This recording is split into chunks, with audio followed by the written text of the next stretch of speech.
Conversations about dementia can be difficult to have, especially with a close friend or family member dealing with it. June is Alzheimer's and Brain Awareness Month, and Daryl Carlson from the Alzheimer's Association is here with ways to ease us into those conversations. Welcome back. Great to be back.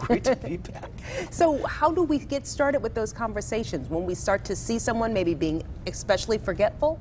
Yeah, so I think what we find in the research that we've done is that those that are closest to someone are usually the first ones to really notice something. And it really just go with your gut. If they're not behaving in the way, or you're noticing things that are not typical for them related to memory or cognition problems, it's probably time to have a conversation. And how do you broach that conversation without causing anger on the part of the person who may be experiencing those symptoms? Well, we have a full hour-long program that really goes into that, but just really quickly, make a plan. Don't just lunge into that. So make a plan, think about it, write down what you're seeing, when, where, what precisely are you noticing, and then make sure you have a conversation when you're both relaxed and not stressed out. Those are a couple things to keep in mind. So what other tools are available? I know you guys have got a joint relationship now with the Ad Council? Yeah, so we're starting a campaign with the Ad Council. People hopefully start seeing those in the coming months. But we have a website dedicated just to help families start to have that conversation. It's called alz.org/Our Stories. And there's 4 stories from real families talking about when they first noticed, how they had that conversation, and why they felt it was so important to have that conversation early.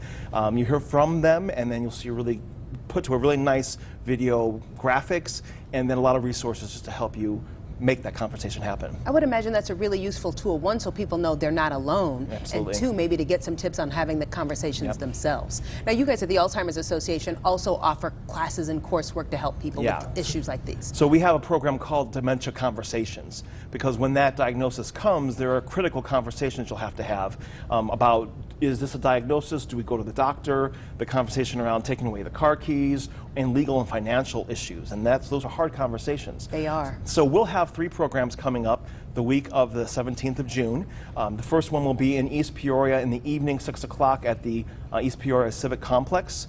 Then we'll have another one in Canton, Illinois at the Graham Hospital Conference Room in the morning at 8 in the morning. And then that's Thursday the 20th, and then Friday the 21st at our Peoria office of the Alzheimer's Association, 7:50. We'll do it in an hour, give people off in time to go to work.